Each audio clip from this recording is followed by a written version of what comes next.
If your child looks fine on the outside but feels like chaos on the inside, this video is for you.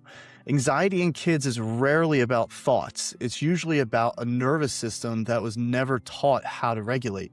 You might see this in the way your child melts down over small things, in school, mornings that end in tears, and sleepless nights, or in that quiet, persistent feeling that something is not quite right. You may have been told that your child's just sensitive, that this is a phase, or that you should simply wait and see. But your instincts keep telling you there's more going on beneath the surface. Many parents carry this worry silently. You may feel confused or exhausted or even guilty, just wondering whether you missed something early or whether you're just doing something wrong. What most families are never told is that childhood anxiety does not suddenly appear out of nowhere. It develops gradually, starting very early, and it evolves as your child grows. Today, I want to walk you through what anxiety actually looks like in children at different ages, how early regulation issues can quietly turn into bigger challenges later on, and why the wait-and-see approach so often leaves families feeling stuck and unsupported. When children are very young, they do not have the language to say, "I feel anxious," or "my nervous system feels overwhelmed." Instead, they communicate through their body and their behavior, and anxiety in that stage usually looks like dysregulation rather than worry. You might notice that your child is extremely clingy and struggles with separation, that they have a hard time falling or staying asleep, or that they melt down frequently over things that seem minor to you.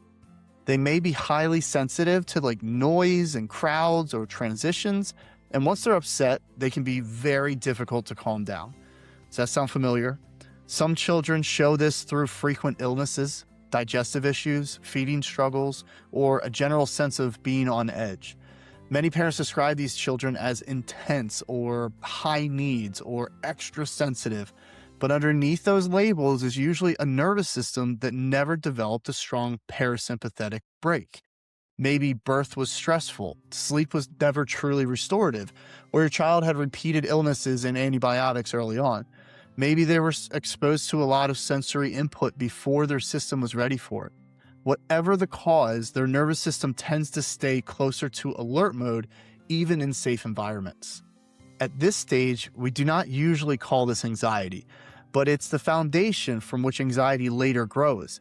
If a child's nervous system never learns how to downshift efficiently, they move through childhood carrying that same heightened stress pattern. As children enter school and their world just becomes more demanding, anxiety starts to look more recognizable, but it is still deeply physical and nervous system based. Now, instead of just seeing meltdowns or clinginess, parents often notice patterns like school refusal, or stomach aches before class, or headaches, emotional outbursts at home, or intense reactions to noise in social situations, or our favorite, not listening to the teacher's directions. Many parents tell me that their child seems fine at school but completely falls apart at home. And this can be incredibly confusing because what is actually happening is that the child's nervous system is holding everything together all day, managing the noise, the lights, social pressures, transitions, and expectations. And when they finally feel safe with you, their body releases all of that built-up stress. Those after-school meltdowns are not bad behavior. They are more delayed stress discharge. This is often the stage where families are told to wait and see. They're reassured that kids go through phases, that anxiety is common, and that their child will likely grow out of it. But here's the problem. If the underlying nervous system dysregulation is never addressed, waiting does not resolve the issue. The stress pattern becomes more deeply ingrained. The child's threshold for overwhelm gets lower, their sleep remains fragile, and their emotional reactions become more intense.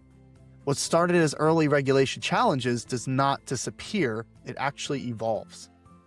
By adolescence, anxiety looks very different and often much more serious. Now, instead of just meltdowns or physical symptoms, we see social withdrawal, panic attacks, perfectionism, emotional shutdown, mood swings, and academic struggles. Many teens feel constantly tired, they feel overwhelmed, or disconnected from themselves and others. Parents often feel increasingly distant from their child at this stage, and the conversations become harder. Their child spends more time in their room, and the sense of worry becomes heavier. Teens may not say, "I'm anxious," but they will say things like, "I just don't feel good. I'm exhausted all the time. I hate school," or "I don't care about anything anymore." What looks like new anxiety in the teenage years is often the same nervous system pattern that's been there since early childhood, just now expressed differently as the world becomes more complex and demanding and their brains develop to the state that they're in. Their bodies learned to live in a chronic stress state, and now it's taking a toll emotionally, physically, and socially. This is the part that almost no one explains to parents. Anxiety is rarely just about thoughts and fear or personality. It's about a nervous system that's never properly trained to regulate, recover, and feel safe in the world. If a child never develops strong parasympathetic tone early in life, they grow up with a higher baseline of stress. They grow up with lower emotional resilience, lighter sleep, more sensitivity to stimulation, and a greater vulnerability to anxiety later on. Their body learns to live in alert mode rather than resting, healing, restoring, relaxing.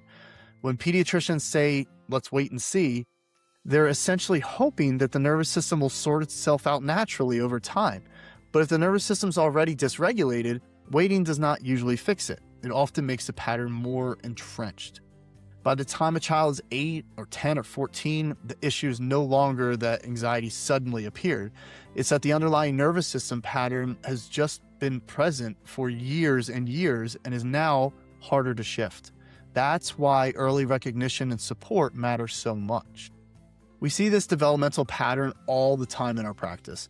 We work with children who were labeled as sensitive or high needs when they were younger and later struggle with sleep, emotions, focus, or anxiety. What sets our approach apart is that we do not guess about what is happening in your child's body. We actually measure the autonomic nervous system. We look at the balance between sympathetic and parasympathetic activity. We assess for dysregulation or dysautonomia and track these patterns over time using objective technology. This allows us to see whether your child's nervous system is truly becoming more regulated rather than just guessing based on behavior alone. Our goal is not to treat anxiety as a standalone issue. Our goal is to support your child's nervous system so it can learn how to regulate more effectively.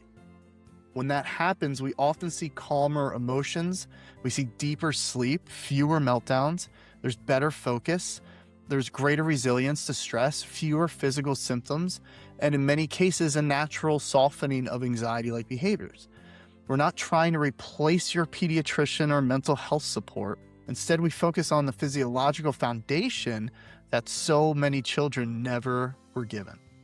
If any part of this resonates with you, I want you to know that you're not alone in this. We see families like yours every single week, parents who are doing their best, who love their kids deeply, and who are carrying a lot of worry because they can see their child struggling in ways that are not always easy to explain. There's more support available than most parents realize, and there are ways to understand your child's nervous system that go far beyond guesswork or that wait and see. In our office, we actually measure the autonomic nervous system so we can see patterns of dysregulation. We can track that progress over time and make decisions based on what your child's body is truly showing us. My name's Dr. Steve Lako, and at Lako Family Chiropractic, our focus is helping kids develop stronger regulation, deeper recovery, and more resilience so their bodies can feel safer and their emotions can settle more naturally. If you want to learn more, we share a lot of education across our social media platforms and on our website to help parents make sense of what they're seeing. And if you have any questions or just want to talk through your child's situation, you're always welcome to message us privately. We are here to help you understand your child better and figure out the next right step together.